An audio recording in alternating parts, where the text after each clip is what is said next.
Labda tu niseme kwamba leo tumeitana kwa jambo kubwa muhimu katika nchi yetu hapa Zanzibar, lakini na Tanzania kwa ujumla wake. Jambo leo ni kwamba napenda kuarifu wananchi tu kwamba najua wengi wanajua, lakini katika muktadha wa kiulinzi kwamba tarehe 31 mwezi wa kwanza mwaka 2026 kwa maana ya kesho, kutakuwa na mchezo wa kimataifa wa mpira wa miguu kati ya timu ya Young Africans ya Tanzania na Al Ahly ya Misri. Mchezo huo ni mchezo unaohusisha ligi ya klabu bingwa ya Afrika hatua ya makundi. Mchezo huo utachezwa katika uwanja wa Amani New Complex na utachezwa kuanzia saa 10 jioni. Ninachotaka kusema tu hapa ni kwamba, na wito wangu kwa wananchi kwamba kwa sababu mchezo utaanza saa 10, ili tufike pale vizuri, wananchi, wito wetu ni kwamba wananchi wawahi mapema kabisa kuanzia saa 3. Naamini mageti yatakuwa yamefunguliwa pale. Kwa hiyo wananchi waje mapema ili waingie mapema, kwa sababu kama ulivyosikia timu hizi ni timu kubwa hapa Afrika. Young Africans mnaijua vizuri, ni timu kubwa, lakini Al Ahly inajulikana ni timu kubwa. Kwa hiyo ni mchezo ambao utakuwa na mvuto wa watu wengi sana kutoka Afrika Mashariki, nchi za jirani na Tanzania bara kule watakuja watu wengi. Kwa hiyo wananchi wajitahidi kuwahi. Hilo ni jambo muhimu la kwanza, lakini pamoja na kuwahi, mtu ahakikisha kwamba ana tiketi ya kumfanya ingie pale. Ukiwa na tiketi yako, mambo mengine ambayo utakiwa kuyafanya, usiingie na aina yoyote ya silaha. Usiingie na kisu, usiingie na chupa, usiingie na kitu chochote ambacho kitaleta shida pale. Kutakuwa na upekuzi mkali wa kuhakikisha kwamba watu wote wanaoingia pale wanaingia katika mazingira ambayo yatakuwa salama. Lakini lingine ambalo ni muhimu, kuna watu wanaokuja sasa.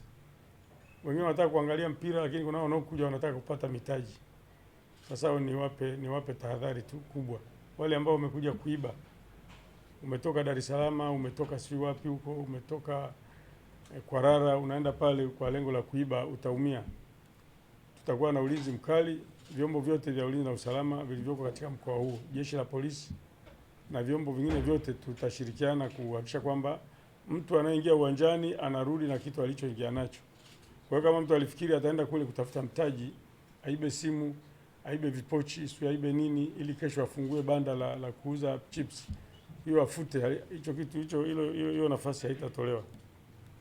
Lakini eneo lingine ambalo nataka kusema ni kwamba wale wanaotumia vyombo vya moto kwa maana ya magari kuleta mashabiki pale, tunataka wafuate sheria na kanuni. Usije ukaja pale una gari ambalo linatakiwa ni la mizigo afu umepakia abiria. Hiyo utajitafutia balaa, utakamatwa pale pale, hutaingia kwenye mpira. Wale uliowabeba kwa kuwadhulumu kama mizigo wao tutaacha waingie kwenye mpira, wewe hutaingia kwenye mpira na gari litakamatwa na kukaa kituo cha polisi na utafikishwa mahakamani Jumatatu. Sasa angalia utakapopoteza. Kwa hiyo tunachotaka magari yale ambayo yana sifa za kubeba abiria ndio yabebe abiria kwenda pale.